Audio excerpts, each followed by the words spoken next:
অপর্ণা জানে সন্তুর সাথে বিয়েটা হবে না, তাই বেশ মজায় আছে সে। এদিকে আর্য পছন্দ করে গয়না কিনে দিল অপর্ণাকে। চিরদিনই তুমি যে আমার সিরিয়ালের ধামাকা পর্ব, সকলের সামনে সন্তুর বাবার রূপটা দেখিয়ে দেবে আর্য।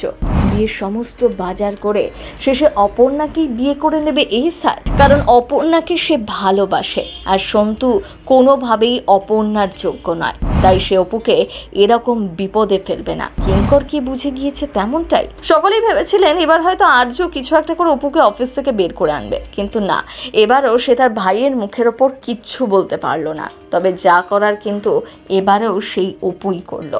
আর আগের বারের মতোই জব্বর একটা গল্প শুনিয়ে পটিয়ে ফেললো অর্ক স্যারকে। অর্ক স্যার কারোর কথা শোনেন না, একমাত্র একজনের কথা শুনতেন, অফিসের একজন স্টাফ। এমনটাই বলে অপর্ণাকে। এখানে প্রশ্ন উঠছে সেই মানুষটিকে। অনেকেই বলছেন সে আর কেউ নয়, আর্যর প্রথম পক্ষের স্ত্রী, যার সাথে অপর্ণার অনেক মিল রয়েছে। তাই অপর্ণা গল্প বলার পর অর্কর মনে হচ্ছিল সেই গল্প সে কোথাও একটা শুনেছে, কিন্তু মনেই করতে পারছিল না। ওদিকে আবার অপু আসছে না দেখে সন্তুর বাবা যখন একটু বেশি ছটফট করছিল, তখন আর্য কিন্তু শান্ত মাথায় একেবারে কথা শুনিয়ে দিল। তাতে বেশ ভ্যাবাচাকাই খেয়ে গিয়েছে সন্তুর বাবা। এই গয়নার দোকানে আসল পরীক্ষা নেবে আর্য। এরপর অপু যখন এলো সে সময় আর্য অপুকে নিয়ে সব থেকে দামি হারটাই পছন্দ করালো, কিন্তু সন্তুর বাবা যখন আবার টাকার জন্য বেঁকে বসলো, তখন আর্য এমনভাবে খোঁচা দিল যে সে ওই দামি হারটাই নেওয়ার জন্য রেডি হয়ে গেল। আসলে আর্য স্যারের সামনে নিজের মান সম্মান বজায় রাখতেই সেই হারটাই কিনলো সন্তুর বাবা। তবে আর্যর পাকা বুদ্ধি কিন্তু এখানেই শেষ হলো না।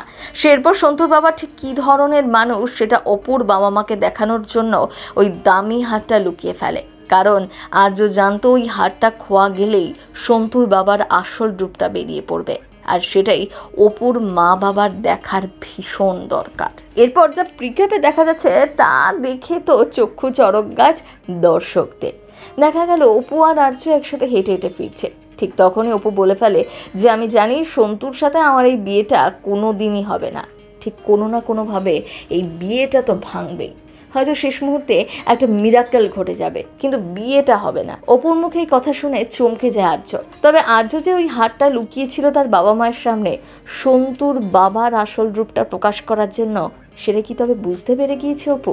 তাহলে সে কি বুঝতে পেরে গেল যে তার আর্য স্যার কোনো মতেই চাইছে না এই বিয়েটা হোক, আর সেই জন্যই কি তিনি এতটা বেশি আত্মবিশ্বাসী? কি মনে হচ্ছে আপনার? লিখে জানান কমেন্ট বক্সে। সিনে চক্র ব্যুরো।